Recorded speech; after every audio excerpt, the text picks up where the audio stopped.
Hello everyone, welcome to the Pathshala. The Pathshala की मध्य प्रदेश राज्य सेवा परीक्षा की सीरीज में आपका स्वागत है। हमारे लास्ट वीडियो में हमने प्रारंभिक परीक्षा के फर्स्ट टॉपिक मध्य प्रदेश का इतिहास, संस्कृति और साहित्य कवर किया था और आज उसी वीडियो के सेकंड पार्ट में हम आगे के टॉपिक्स को कवर करने वाले हैं। हमारे लास्ट वीडियो में हमने आपको पुरापाषाण संस्कृति से लेकर नवपाषाण संस्कृति तक मध्य प्रदेश के संदर्भ में विशेष रूप से बताई थी और आज उसी को आगे बढ़ाते हुए हम मैक्सिमम टॉपिक कवर करने की कोशिश करेंगे। तो इस वीडियो को में आप बने रहें। यदि आपने वो वीडियो नहीं देखा है तो उसका लिंक भी हमने डिस्क्रिप्शन में दिया है, आप प्लीज उसे जरूर देखें। यदि आप डेवलपमेंटल फेज में आगे बढ़ते हैं तो फिर नेक्स्ट फेज जो आता है वो है ताम्रपाषाण काल, जो कि 3500 बीसी से 1000 बीसी के बीच में रहेगा। यहाँ पर मनुष्य ने स्टोन के साथ साथ तांबे का या धातु का प्रयोग करना भी शुरू कर दिया था। ये मध्य प्रदेश की कुछ इंपॉर्टेंट साइट्स हैं, जैसे कि आवरा, कायथा, डांगवाड़ा, नवदा टोली, बेसनगर और एरन। इन्हें आप एक बार ठीक से देख लीजिएगा या स्क्रीनशॉट ले लीजिएगा। नवपाषाण काल के बाद ताम्रपाषाण काल एक ट्रांजिशनल फेज कह सकते हैं, संक्रमण काल कह सकते हैं, जिसमें हमें नई विशेषताओं के साथ साथ नवपाषाण कालिक विशेषताएं भी देखने को मिलती हैं। टाइम फ्रेम मैं इसका बता ही चुका हूं आपको। इसके अलावा जो तांबा है, ये मनुष्य के द्वारा प्रयोग की गई सबसे पुरानी धातु, मतलब सबसे पहले मनुष्य ने जो मेटल यूज किया था वो तांबा ही था। यदि हम ताम्रपाषाणिक स्थलों की बात करें तो सबसे इंपॉर्टेंट अगर कह सकते हैं तो वह नवदा टोली। यहाँ पर हमें कई तरह के मृदभांड या पॉट्स मिले, जैसे काले, लाल और धूसर, और इनकी वजह से हम ये यहाँ पर जान पाए हैं कि लगभग 4 अलग अलग संस्कृतियां यहाँ पर विद्यमान थी। नवदा टोली जो है वो नर्मदा नदी पर महेश्वर के पास में स्थित है। और एक और इम्पोर्टेंट चीज है कि ये जो बर्तन यहाँ से मिले हैं ये ईरानियन कल्चर जो था उससे काफी मिलते जुलते हैं, इसलिए कई विद्वानों ने यह भी कहा है कि यहाँ पर ईरान के लोग आए थे और उन्होंने निवास करना स्टार्ट कर दिया था। इसे मालवा संस्कृति का पार्ट माना जाता है। ये भी एक फैक्ट्री साइट थी, जैसा आदमगढ़ एक फैक्ट्री साइट था कि कई तरह के उपकरण यहाँ पर मिले हैं। लगभग 30,000 अलग अलग तरह के उपकरण यहाँ से मिले हैं, जो ये कहते हैं कि यहाँ पे शायद सप्लाई के लिए या बांटने के लिए, यहाँ वहाँ भेजने के लिए पत्थरों के उपकरणों का निर्माण किया जाता था। कई तरह के जानवरों के पाले जाने के भी प्रमाण यहाँ पर मिले हैं, जैसे भेड़, बकरी, कुत्ता, सुअर, ये भी यहाँ पर पाले जाते थे। यहाँ की जो खुदाई की या एक्सकेवेशन था, ये डेक्कन कॉलेज द्वारा 1957 से 1952 के बीच में किया गया था। इसके बाद जो नेक्स्ट साइट आती है ताम्रपाषाण काल की, वो है कायथा। देखिए, कायथा एक कल्चर है जिसकी खोज मानी जाती है वाकणकर जी ने की थी और 1965 और 66 में इन्होंने यहाँ का उत्खनन कराया था। जो कायथा पर्टिकुलर साइट है, ये इस कल्चर का प्रोटोटाइप माना जाता है और वाकणकर जी के बाद यहाँ पर धवलीकर और अंसारी जो हैं, इन पुरातत्वविदों ने भी आगे उत्खनन को बढ़ाया था। ये जो संस्कृति है, ये अगर देखा जाए तो एग्रीकल्चर एविडेंसेस सबसे पहले हमें मिलते हैं, मतलब वो भी अच्छे, मतलब उन्नत तरह के। और इसके बाद यहाँ पर जो मेटलर्जी की बात करते हैं वो भी, और पत्थर से बनाए हुए ब्लेड उपकरण ये भी यहाँ पर हमें मिले हैं। यदि रेडियो कार्बन टेक्नोलॉजी की बात करें तो धवलीकर ने इसको 2400 से 2000 ईसा पूर्व माना है, जबकि एक एंथ्रोपोलॉजिस्ट हैं यूएस के, इन्होंने, जिनका नाम गैगरी पोजल है, इन्होंने, गैगरी पोजल जी ने इसको 2200 से 2000 ईसा पूर्व के बीच का बीसी का माना है। इसके बाद आता है साइट एरन। इसका टाइम पीरियड हम 1800 से 700 ईसा पूर्व मान सकते हैं। और ऐतिहासिक दृष्टि की अगर बात की जाए तो एरन बहुत ही ज्यादा इंपॉर्टेंट साइट है और आने वाले टाइम फ्रेम में, टाइम पीरियड्स में भी हमें एरन का उल्लेख कई बार मिलेगा। हम आगे पढ़ने वाले हैं इसको भी, तो इसको आप थोड़ा सा ध्यान में रखिएगा। ये सागर जिले में आता है और यहाँ पे भी हमें कई तरह के टूल्स मिले हैं, कई तरह के पॉट्स मिले हैं, बच्चों के खिलौने, ये सब चीजें मिली हैं।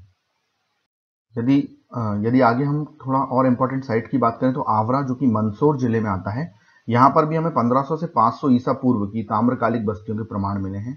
यहाँ पर 60s में, अर्ली 60s में HD द्विवेदी द्वारा उत्खनन कराया गया था। कई तरह के पॉट्स यहाँ पर हमें मिले हैं, जैसे लाल काले, चित्रित लाल काले, धूसर, सफेद रंग के मृदभांड, ये पॉट्स यहाँ पर मिले हैं। इसके अलावा जानवरों की हड्डियां मिली हैं, लोगों के रहने का प्रमाण मिलता है और माइक्रोलिथ्स भी यहाँ पर मिले हैं। नेक्स्ट साइट है दांगवाड़ा, जो कि उज्जैन जिले में है और उज्जैन से लगभग 30 किलोमीटर दूर है। इसकी खुदाई भी वाकणकर की अध्यक्षता में ही की गई थी और संयुक्त रूप से यहाँ पर विक्रम विश्वविद्यालय और Madhya Pradesh directorate of archaeology के द्वारा यहाँ पर उत्खनन का कार्य किया गया था। यहाँ की यदि ताम्रपाषाणिक बस्ती की बात करें तो इसका समय 2000 ईसा पूर्व हम मान सकते हैं और यहाँ से जो हमें साक्ष्य मिले, जो हमने अभी कायथा के बारे में पढ़ा था, उससे काफी सिमिलर है। इसके अलावा और भी कई ऐसी जगह हैं जहां पर अभी पूरी तरह से पुरातात्विक अनुसंधान नहीं हुआ है, एक्सकेवेशंस होना बाकी है। उनमें हम नागदा को मान सकते हैं, बेसनगर, यानी विदिशा के पास में, होशंगाबाद, महेश्वर, जबलपुर में त्रिपुरी, शाजापुर, धार और इंदौर, ये संपूर्ण क्षेत्र में ताम्रपाषाणिक संस्कृतियों के हमें साक्ष्य देखने को मिलते हैं, लेकिन अभी और इस यहाँ पे एक्सकेवेशन की जरूरत है। देखिए, इसके बाद जो कल्चर सामने आता है वो महापाषाण काल बोलते हैं जैसे, या मेगालिथिक कल्चर बोलते हैं। ये मुख्य रूप से जो साउथ इंडिया है वहां पर ये बहुत बड़ी मात्रा में देखने को मिलते थे, यहाँ के एविडेंसेस हमें। लेकिन अगर मध्य प्रदेश की बात की जाए तो यहाँ पर भी हमें कुछ स्थानों पर इस तरह की आकृतियां, शवाधान जिसको कहते हैं, वो मिले हैं। इस मेगालिथिक कल्चर में क्या होता है कि इस तरह के बड़े बड़े पत्थर, इनको जमाकर किसी व्यक्ति को उसके अंदर दफनाया जाता था और इसके आसपास बहुत सारे पत्थरों को इकट्ठा कर दिया जाता था। इसके अंदर भी उसके जो वो डेली लाइफ में यूज करता है वो सारी चीजों को इसके अंदर उसमें दफनाया जाता था उसके साथ में। यदि हम मध्य प्रदेश की बात करें तो यहाँ पर अहमत्ता और मुनहे, ये रीवा जिले में 2 जगह हैं, और अमदो, अभारिया और जूना बानी बैतूल जिले में ये जगह, यहाँ पर हमें ये मेगालिथिक जो कब्रगाहें हैं ये मिली हैं।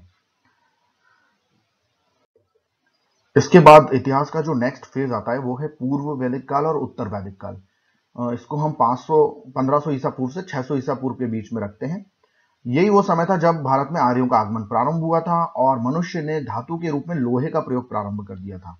ऋग्वेद में हमें मध्य प्रदेश का बहुत ज्यादा उल्लेख देखने को नहीं मिलता है, क्योंकि जो आर्य सभ्यता थी वो गंगा के मैदानों तक ही थी और इतना दक्षिण तक उसका फैलाव नहीं हो पाया था। लेकिन जो उत्तर वैदिक कालीन ग्रंथ है ऐतरेय ब्राह्मण, वहां पर एक निषाद नाम की जाति का उल्लेख मिलता है जो अनार्य थी, और माना जाता है कि इसका जो मूल स्थान था वो मध्य प्रदेश ही था। आर्य पॉट्स के रूप में चित्रित मृदभांड और चित्रित धूसर मृदभांड का यूज करते थे, और मध्य प्रदेश में जो गंगा के मैदानों से जुड़े, मतलब जो उसके उत्तरी जिले हैं, इनमें हमें इस सभ्यता के कुछ साक्ष्य देखने को जरूर मिलते हैं। इसके बाद जो नेक्स्ट फेज आता है वो है महाजनपद काल, जो 600 ईसा पूर्व से 400 ईसा पूर्व के बीच में माना जाता है। ये वो समय था जब भारत में महाजनपदों का उद्भव हुआ था, और मध्य प्रदेश की बात करें तो अवंती और चेदी नाम के 2 महाजनपद यहाँ पर अवस्थित थे। अवंती और चेदी की लोकेशन आप मैप में देख सकते हैं, बिल्कुल सेंट्रल इंडिया में मान सकते हैं हम इन्हें। और ये जो टोटल महाजनपद थे ये 16 थे, और इनका उल्लेख हमें बौद्ध ग्रंथ अंगुत्तर निकाय में भी देखने को मिलता है। इसमें पहले हम बात करेंगे अवंती महाजनपद की, जो कि 16 महाजनपदों में अपना एक विशिष्ट स्थान रखता था, और 4 महान प्रारंभिक राजतंत्र कौशल, वत्स, मगध, इसके अलावा अवंती को भी इन्होंने गिना जाता था। अवंती को नर्मदा नदी 2 पार्ट्स में डिवाइड करती थी, और इसमें उत्तरी पार्ट की कैपिटल आधुनिक उज्जैन थी, उज्जैनी कहते थे जिसे, और दक्षिणी पार्ट की कैपिटल महिष्मती थी, जिसे आधुनिक महेश्वर कहा जाता है।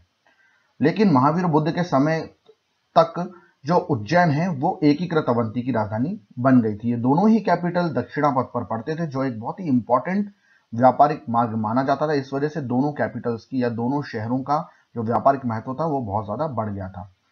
यदि हम मध्य प्रदेश में अवंती के रीजन की बात करें तो मालवा और निमाड़, ये वो क्षेत्र है जहां पर हम अवंती को मान सकते हैं। पौराणिक लेखों के अनुसार ऐसा माना जाता है कि जो हेहे वंशी राजा थे वो यहाँ पर शासन करते थे, और उन्होंने नागों से इस राज्य को अपने कब्जे में लिया था। हेहे वंश का जो अंतिम शासक था रिपुंजय, उसका एक अमात्य था पुलिका, जिसने रिपुंजय की हत्या करके उसे गद्दी से हटा दिया था और अपने पुत्र प्रद्योत को सिंहासन सौंप दिया था। प्रद्योत गौतम बुद्ध के साथ साथ मगध के राजा बिंबिसार के भी समकालीन थे, और मूल सर्वस्तिवाद में एक कथा है जिसके अनुसार प्रद्योत एक बार पीलिया से ग्रसित हो गए थे, और बिंबिसार ने अपने राज्य वैद्य जीवक कुमार भट्ट को उनका इलाज करने के लिए अवंती भेजा था। प्रद्योत के 2 पुत्र थे, गोपाल और पालक, और मृच्छकटिकम के अनुसार जो गोपाल था वो जो पालक था बहुत ही अत्याचारी शासक था, और इसके विरुद्ध जनता ने विद्रोह करके आर्यक को वहां का राजा बना दिया। आर्यक के बाद अगला शासक नंदीवर्धन मिलता है, और इस नंदीवर्धन को हराकर शिशुनाग ने अवंती को मगध साम्राज्य में मिला लिया था। इसके बाद शिशुनाग और नंद राजवंश दोनों के ही समय जो अवंती था वो मगध साम्राज्य का एक पार्ट बना रहा, और मौर्य वंश के दौरान अवंती साम्राज्य का पश्चिमी प्रांत माना जाता था, और इसे अवंती रत्था के नाम से जाना जाता था। शक शासक रुद्रदमन का जूनागढ़ शिलालेख ये बताता है कि जो चंद्रगुप्त मौर्य था उसके समय पुष्यगुप्त नाम का व्यक्ति अवंती का गवर्नर था, और इसके बाद जो बिंदुसार थे उनके समय अशोक को अवंती का राज्यपाल बनाया गया था। इसके बाद जो अगला महाजनपद आता है वो है चेदी। चेदी हम मध्य प्रदेश के आधुनिक बुंदेलखंड को मान सकते हैं, और ये केन नदी के किनारे और यमुना नदी के दक्षिण में स्थित था। इसकी राजधानी सुक्तिमती थी, और जो एक प्रसिद्ध इतिहासकार है हेमचंद्र राय चौधरी, वो मानते हैं कि जो सुक्तिमती थी वो उत्तर प्रदेश का बांदा जिला था, जबकि दूसरे पुरातत्ववेत्ता दिलीप कुमार चक्रवर्ती बोलते हैं कि ये रीवा जिला था।